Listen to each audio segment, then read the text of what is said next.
It's time for our poem of the week. This week's author is Gay Dowling, and the title of the poem is Christmas Recipe.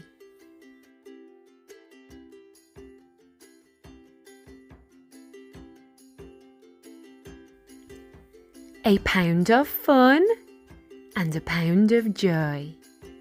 Make a nice present for a girl or boy. A cup of goodness and a cup of love really are gifts from heaven above. A pinch of holly and a pinch of pine.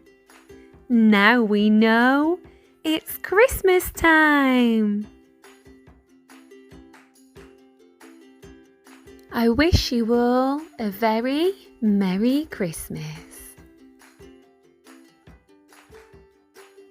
I really hope you enjoyed our poem of the week. If there's a poem you'd like to nominate, please do get in touch, either on social media or sending me an email. Don't forget to hit that subscribe button so that you can keep updated with all my new videos. Take care. Bye for now.